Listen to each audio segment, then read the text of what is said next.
By the end of the 3rd week, he dropped his insulin by 90%. He was eating a very low carbohydrate diet. So what was he eating? Lots of vegetables. Legumes, every meal. Brown rice, whole grain spelt flour. He was an excited young man. He did 2 weeks program and 2 weeks in the garden, so he's with us for 4 weeks. In this video, you'll uncover a hidden health risk in your daily diet that could be silently affecting your blood sugar and overall health. Don't miss this rare insight with expert Barbara O'Neill. Stay with us because every moment unlocks a longer, vibrant life. Where'd that come from? His glycogen stores already sitting in his muscle cell. In fact, he told me he got up one morning, his blood glucose levels were 3.5. That's nearly passing out. He took that bit of salt, put it on his tongue, had a glass of water, went to the bathroom, had another glass of water, put his joggers on and went for a run, running up and down hills. Came back, took his blood glucose levels, 9. Where'd that come from? His glycogen stores, and if they ran out, he's got more. It's called fat stores. That's what the liver can do. It's called gluconeogenesis, producing glucose from fat stores. Glycogen stored in muscles and the liver serves as a quick access energy reserve during high-intensity activities. When glycogen levels drop, the body turns to gluconeogenesis, a process that converts fats and proteins into glucose to maintain stable energy. Additionally, consuming electrolytes like sodium before or during exercise enhances cellular function and muscle contractions, indirectly supporting glucose stability and improving endurance. Think of glycogen as your body's fast access battery during a workout. When it's low, your body taps into deeper reserves to keep you moving. He said to me in the 3rd week, he said, why didn't anyone tell me about glycogen? Glycogen. It's the diabetic's best kept secret.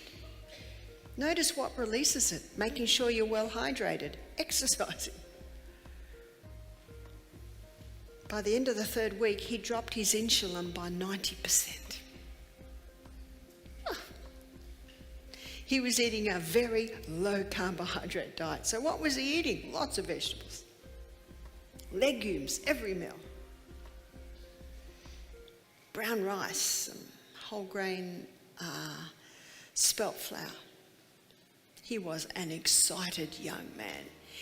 He did 2 weeks program and 2 weeks in the garden, so he's with us for 4 weeks. He was so excited. Glycogen plays a crucial role in managing blood glucose, especially for individuals with type 2 diabetes. For those practicing low-carb diets combined with moderate exercise, glycogen use can help stabilize glucose levels by reducing the need for insulin spikes. Moderate exercise alongside low-carb diets helps the body utilize glycogen reserves more effectively, minimizing dependency on medication and promoting stable energy. American Diabetes Association. Think of glycogen as a support system for type 2 diabetics, like a backup generator that offers steady energy without relying heavily on insulin. So number one cause of diabetes is refined sugar. Did you know that there was no diabetes on the planet till sugar was well established?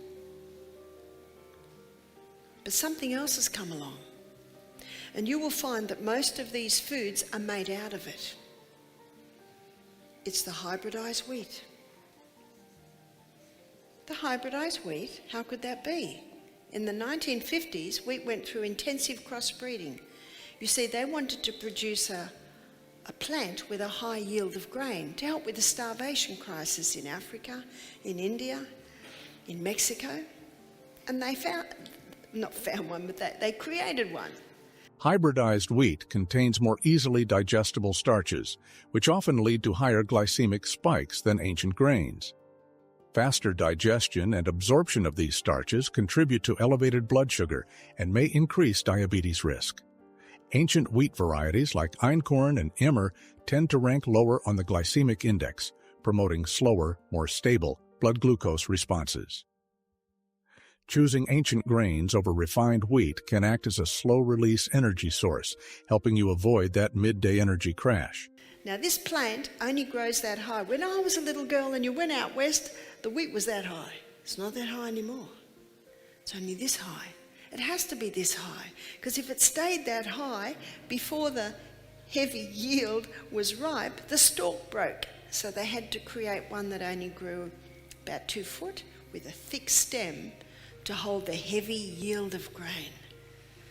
1969, Dr. Norman Bullag got a Nobel Prize for his hybridized wheat. 1970, notice the time frame, 1970, this wheat went worldwide. Hybridized wheat, developed for increased food production, has been essential in addressing food shortages globally. However, the structural changes involved in this wheat, such as elevated starch levels, impact health by contributing to quicker blood sugar spikes. These modifications allow for higher yield, but require individuals to consider starch content when managing their diets. Balancing hybridized wheat with low glycemic foods like vegetables and proteins can help stabilize blood sugar and reduce health risks. So by the 1990s, every cereal, bread, cake, pie, pizza, pasta, what's it made out of? The hybridized wheat. But what was never addressed was the effect of that hybridized wheat on the gut.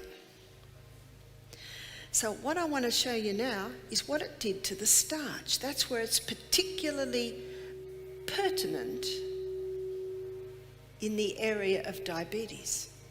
And as you'll see, heart disease. So amylopectin A is the name of the starch that was created in the hybridization process. And amylopectin A gets the blood sugar level up very high, very fast, and then a corresponding low.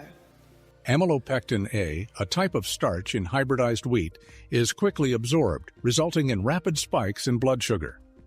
Similar to refined sugars, this starch affects glucose levels, posing health challenges for individuals with diabetes or prediabetes. Whole unprocessed grains are recommended for a slower glucose release, providing longer-lasting energy, reducing hunger, and supporting heart health.